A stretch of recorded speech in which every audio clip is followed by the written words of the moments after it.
خدا کا جہنم اور خدا کی جنت دونوں چیزیں اس نے بنا دی اور اعلان کر دیا فمن شاء فلیؤمن ومن شاء فلیکفر، جس کا دل چاہے ایمان اپناؤ، جس کا دل چاہے کفر اپناؤ، خدا کی خدائی میں کوئی فرق نہیں آتا۔ ساری دنیا اگر کفر سے بھر جائے تو خدا کی شان میں ایک ذرہ برابر فرق نہیں آتا، اور ساری دنیا اگر پارسار متقی پرہیزگاروں کی بن جائے تو خدا کی شان میں کوئی اضافہ نہیں ہوتا۔ یہ تو بندہ جو کچھ بھی کرتا ہے اپنے لیے کرتا ہے۔ اپنے لیے کرتا ہے۔ بازار میں جاؤ، جس کے پلے پیسہ ہو وہ جو چاہے سودا خرید لے، بس یہی بات ہے۔ قیامت میں بازار لگے گا، جس کے پاس نیکیاں ہوگی جنت ملے گی، ورنہ لعنت کے دریا میں ڈوب کر جہنم میں جائے گا۔ کوئی کسی کو نہیں بلا سکتا۔ فرمایا اولئک الذین اشتروا الضلالۃ بالہدی، فرمایا یہ وہ لوگ ہیں جنہوں نے گمراہی ہدایت کے بدلے خرید لی۔ اللہ تعالیٰ نے ہدایت دی، قرآن دیا، ایمان دیا، دین دیا، اسلام دیا، مدنی کریم صلی اللہ علیہ وسلم کی عظمت ملی، محبت ملی، اللہ کے پاک پیغمبر نے سب کچھ حوالے کر دیا، اور آج اس کے بدلے میں گمراہی خرید لی۔ قرآن اعلان کرتا اولئک الذین اشتروا الضلالۃ بالہدی، یہ ہے وہ لوگ جنہوں نے گمراہی کے بدلے ہدایت کے بدلے گمراہی خریدی۔ اور قرآن کے الفاظ تو سنو، خدا تمہیں نصیب کرے۔ کس وقت خریدی؟ فرمایا فما ربحت تجارتهم وما كانوا مهتدين، ہدایت ملنے کے بعد، مسلمان کے گھر میں پیدا ہونے کے بعد، مسلمان کہلانے کے بعد، ایماندار کہلانے کے بعد، اتنی بدعملی، اتنی بدتمیزی، اتنا گناہ کیا کہ مرتے وقت ادھر دم نکلا، ادھر جہنم میں پھینک دیا گیا۔ ایک صحابی نے عرض کر دیا یا رسول اللہ صلی اللہ تعالی علیہ وسلم، فرمایا عرض کیا قیامت کب آئے گی؟ قیامت کب آئے گی؟ اللہ اللہ اللہ، یہ پوچھنا بھی صحابی کے بس کی بات تھی، اور اللہ کے نبی نے پتہ پھر کیا جواب دیا؟ فرمایا قیامت کا جو پوچھ رہے ہو کیا تیاری کر رکھی ہے؟ یعنی یہ نہیں فرمایا کہ فلاں دن فلاں وقت یہ، اور کسی نے پوچھ جو لیا متا سا کالی کملی والے قیامت کب آئے گی؟ فرمایا کیوں، کیا تیاری کر رکھی ہے؟ کیا تیاری کر رکھی ہے؟ پوچھ جو رہے ہو۔ وہ بھی شاگرد کالی کملی والے کا تھا صلی اللہ علیہ وسلم، پوچھ تو بیٹھا، مرید حضور کا ہے، مقتدی حضور کا ہے، دیدار پیغمبر خدا صلی اللہ علیہ وسلم کا کرتا ہے، فوراً سنبھلا۔ اس نے پوچھا نا قیامت کب آئے گی؟ اللہ کے نبی نے جلال میں فرمایا کیا تیاری کر رکھی ہے؟ سارے کون ہے سبحان اللہ؟ صحابی ایسا سنبھلا، کہنے لگا آقا میرے پاس تیری محبت کے سوا اور کیا ہے؟ اللہ اللہ، کیا جواب دیا؟ کہتا آقا میرے پاس تیری محبت کے سوا اور کیا ہے؟ میرے پاس تیری محبت کے سوا کیا ہے؟ کیا خوبصورت جواب۔ تم جیسا ہوتا تو کئی روزوں کا سہارا لگاتا، کوئی نمازوں کی بات کر کے کھو دیتا، کوئی سخاوت کی بات کر کے کھو دیتا۔ کیا جواب دیا ہے صحابی نے؟ تمہارے میرے دماغ میں بھی کبھی نہیں آیا ہوگا ساری عمر میں۔ کہتا کالی کملی والے میرے پلے تیری محبت کے سوا اور کیا ہے؟ صحابہ کہتے ہیں حضور صلی اللہ علیہ وسلم نے جو یہ الفاظ سنے مسکرا دیا۔ تو آج ہمارے پلے کیا تیاری ہے؟ رات دن قرآن کہتا ہے تیاری کرو تیاری کرو، وقت آیا وقت آیا، آیا وقت، قیامت آئی، موت آیا وقت، لیکن پھر بھی کوئی تیاری نہیں۔ اس لیے قرآن کریم للکار للکار کی کہتا ہے قل متاع الدنیا قلیل، دنیا بہت تھوڑے دنوں کا سودا ہے، سمجھ لو۔ صبح آئی کہ نہ آئی، شام آئی کہ نہ آئی، آیا وقت۔ قرآن کریم نے ہر ممکن طریقے سے مسلمانوں کی تمام زندگی کے شعبات کو پورا کرنے کے لیے لاہ عمل دیا. میں ایک رخ آپ کو آج دینا چاہتا تھا، اور وہ یہ کہ نبی پاک صلی اللہ تعالی علیہ وسلم نے اس امت کے سامنے کس قسم کے نمونے نہیں رکھے. اخلاق و کردار میں سے کون سی بات حضور صلی اللہ علیہ وسلم نے چھوڑی؟ ہم اپنا پیٹ پہلے بھرتے ہیں، دوسرے کے لیے اگر سوچتے بھی ہیں تو وہ بھی بعد میں. یہاں معاملہ کچھ اور ہے. غزوہ خندق کا زمانہ ہے، مسلمانوں پہ بڑی تنگی اور بڑی پریشانی کا وقت ہے. یہاں تک کہ صحابہ کرام رضوان اللہ تعالی علیہم اجمعین کی جماعت کہتی ہے کہ حضور صلی اللہ علیہ وسلم کو صحابہ کرام نے دیکھا. ایک صحابی آپ کے سامنے حضور کے سامنے آیا اور اس نے اپنا کرتا اپنے پیٹ سے اٹھایا. اس نے بھوک کی وجہ سے اپنے پیٹ پہ ایک پتھر باندھا ہوا تھا. صحابہ کرام دیکھ رہے تھے. اس کے دیکھتے دیکھتے امام الانبیاء محبوب کبریا حضرت محمد مصطفیٰ صلی اللہ تعالی علیہ وسلم نے رحمت والے ہاتھوں سے جب اپنا کرتا اٹھایا، صحابہ کرام کی آنکھوں نے دیکھا حضور کے پیٹ پہ 2 پتھر بندھے ہوئے تھے. آج کتنا کھاتے ہو پھر بھی نہ شکری، کتنا پیتے ہو پھر بھی نہ شکری، کتنا کچھ کھانے کو مل رہا ہے پھر بھی نہ شکری. کچھ نہیں کچھ نہیں. حضرت جابر رضی اللہ تعالیٰ عنہ نے جب یہ منظر دیکھا، یہ حالت دیکھی، رہ نہ سکا. صحابی فوراً دوڑا اور دوڑا دوڑا گھر گیا. گھر بیوی کو جا کے کہنے لگا غضب ہو گیا، تمائی ہو گئی، کمال ہی ہو گیا. حضور صلی اللہ علیہ وسلم کو اتنی بھوک ہے، اتنا فاقہ ہے کہ آپ نے اپنے پیٹ مبارک پہ 2 پتھر باندھے ہوئے. 2 پیٹ پر پتھر باندھے حضور پاک. بیوی کہنے لگی جلدی جا کر کے حضور صلی اللہ علیہ وسلم کی دعوت کراؤ، ہم کھانا کھلائیں گے. یہ 2 شیر ہوں 1.5 شیر ہوں، یہ جو ہے یہ بکری کا بچہ ہے، ہم اسے ذبح کرتے ہیں، بہت جلدی تیار کرتے ہیں، میں ان کو پیستی ہوں اور تم جاؤ جا کے دعوت کا کیا. حضرت جابر رضی اللہ تعالی عنہ حضور کریم صلی اللہ علیہ وسلم کی خدمت عالیہ میں آئے. چونکہ کھانے کی مقدار، آٹے کی مقدار بڑی تھوڑی تھی، حضور کے کان کو منہ لگا کر کے حضرت جابر نے کہا کہ یا رسول اللہ صلی اللہ علیہ وسلم، ایک تو آپ اور ایک یہ صحابی جس نے پیٹ پتھر باندھ رکھا ہے، اور اگر آپ کے علم میں ہو 1-2 اور ایسا ہی جو زیادہ بھوکا ہو، میرے گھر میں دعوت ہے، چلو.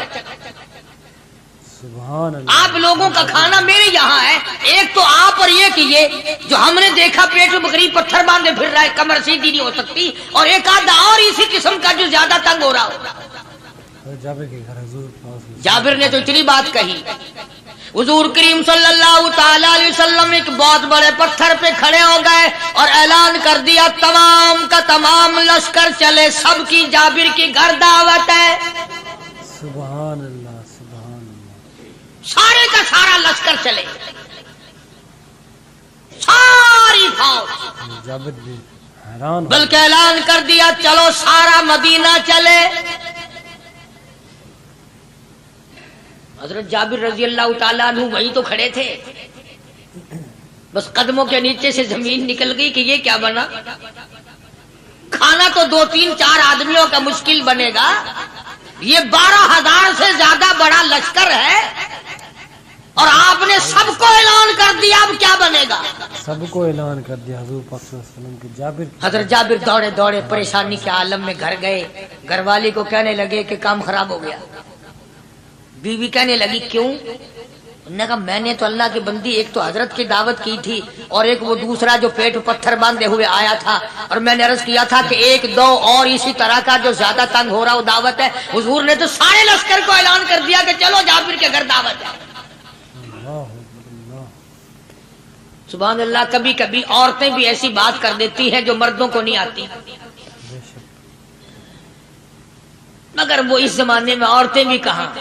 اب تو تلی لگانے والی تو ہیں، ماچس لگانے والی، جلتی پہ تیل چھڑکنے والی ہیں. تو کوئی مرد ہے وہ اتنی بات کہہ گیا تو بیٹھا سنتا رہا تاکہ اس کو کوئی جلدی قتل کرے تو میں رنڈڑ بنوں بازار میں پھروں.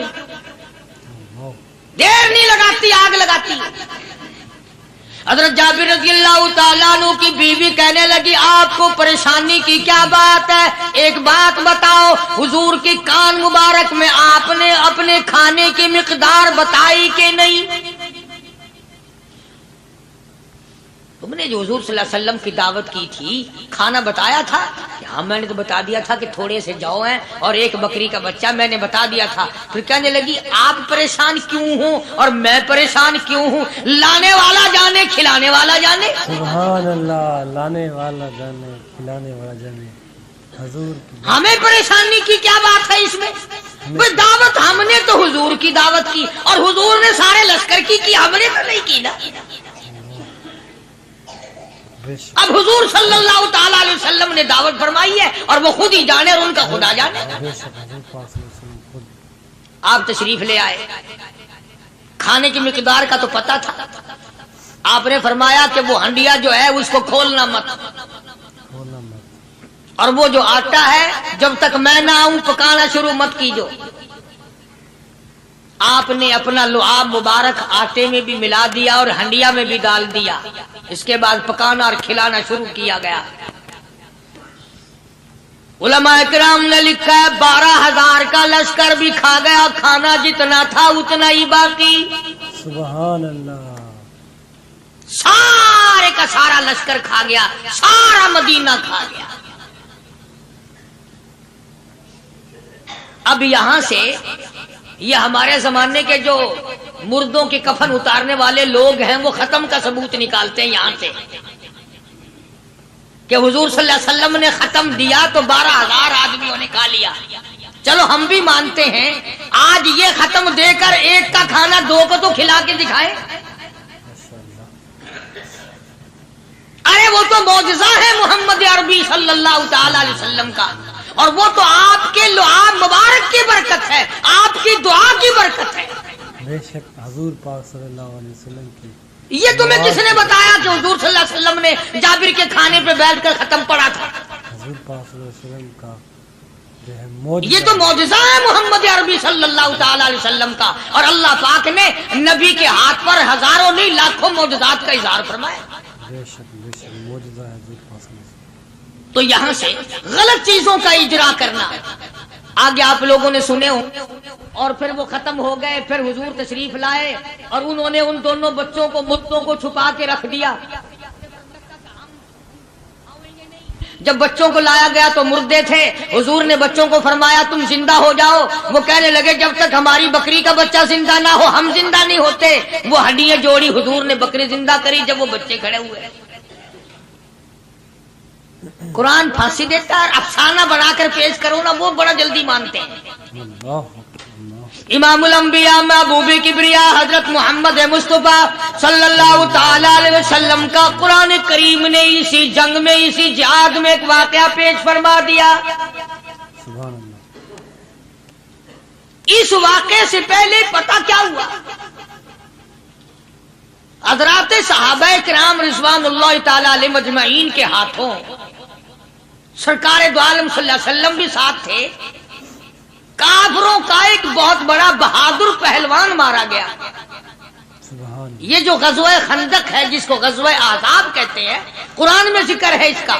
ویسے کوئی بات بنا کے نہیں کہہ رہا ہوں، یعنی یوں سمجھو اب میں سورت احزاب کے 3 رکوع کا آخری آیتوں کا ترجمہ کر رہا ہوں.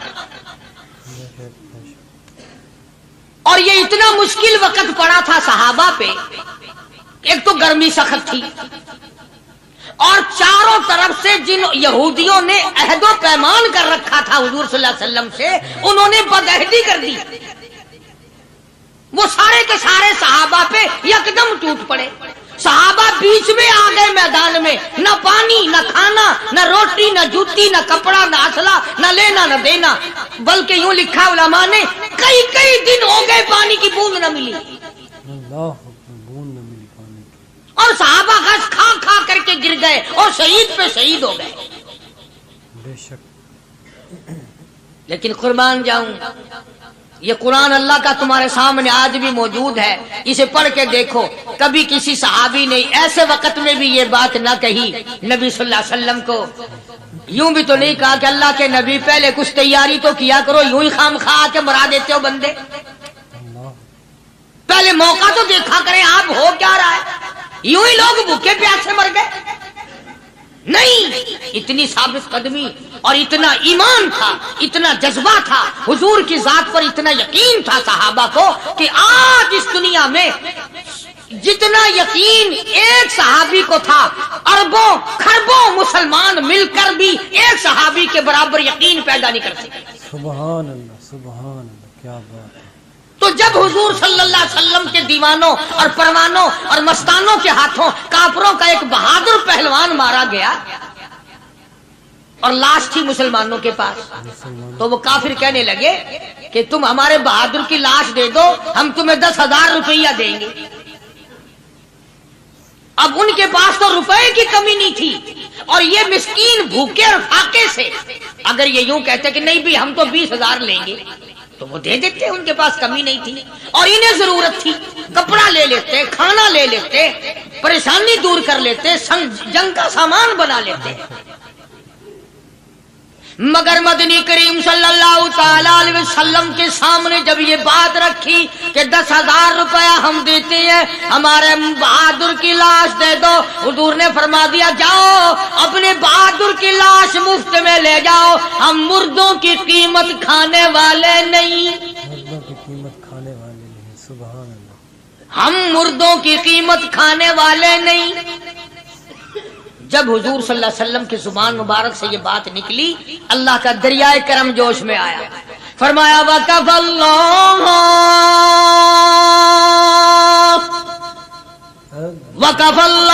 الْمُؤْمِنِينَ الْقِتَالَ،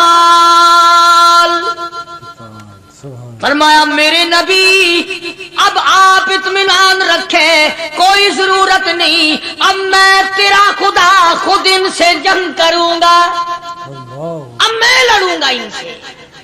اور اس کے بعد اللہ تعالیٰ نے یہ برکت دی کہ ایک آدمی یا 2 آدمیوں کا کھانا اللہ تعالیٰ نے 12,000 کو کھلایا۔ سبحان اللہ، 2 آدمیوں کا کھانا۔ تو ان چیزوں سے معجزات کا ظہور ہوتا ہے، اور حضور کریم صلی اللہ تعالی وسلم کے تو اتنے معجزات اللہ پاک نے ہمارے نبی صلی اللہ علیہ وسلم کو دیے کہ ہم سب کی زندگی ختم ہو سکتی ہے مگر سرکار کے معجزات ختم نہیں ہو سکتی۔ بے شک سبحان اللہ، سرکار کے معجزات۔ حضرت ابو ہریرہ رضی اللہ تعالیٰ عنہ فرماتے ہیں کہ میں مسجد نبوی کے دروازے پہ پڑا تھا، بھوک نے مجھے اٹھنے نہ دیا، مجھے اتنی بھوک لگی، کئی دن کا فاقہ ہو گیا، میں کھڑا نہیں ہو سکتا تھا۔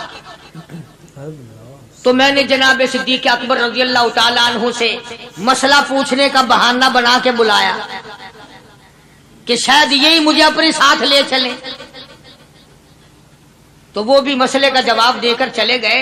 ابو ہریرہ کہتے ہیں میرا یقین ہوا کہ ان کے گھر بھی کچھ نہیں۔ پھر میں نے فاروق اعظم رضی اللہ تعالیٰ عنہ کو مسئلہ یا قرآن کی آیت پوچھنے کے بہانے متوجہ کیا، وہ بھی وہ جو چیز میں نے پوچھی تھی بتا کے چلے گئے، غالباً ان کے یہاں بھی فاقہ ہوگا۔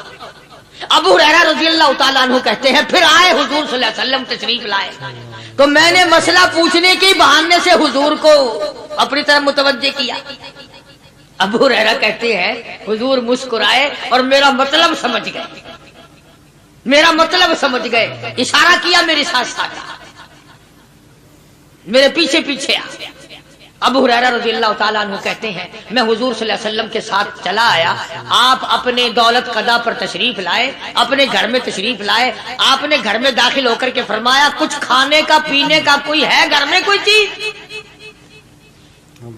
جواب ملا ہاں ایک دودھ کا پیالہ ہے، ہدیہ آیا کہیں سے، آپ کے لیے ہدیہ دیا کسی نے، دودھ کا پیالہ منگوا لیا۔ ابو ہریرہ کہتے ہیں میں بڑا خوش ہوا کہ لے میرا دو لگ گیا، کام بن گیا، مجھے ہی فرمائیں گے پی لے، رج کے پیوں گا۔ ابو ہریرہ کہتے ہیں کہ مجھے حضور صلی اللہ علیہ وسلم کیا فرماتے ہیں کہ ابو ہریرہ وہ جو مسجد نبوی میں 70-80 صحابہ صفا طالب علم ہے نا، کہ جی ساروں کو بلا کے لا. ساروں کو بلا کے لاؤ. ابو ہریرہ کہتے ہیں مجھے بڑی کھٹکی کہ ایک دودھ کا پیالہ یہ تو میرے جوگا ہی تھا, وہ 70-80 کیا کریں گے یہاں کے.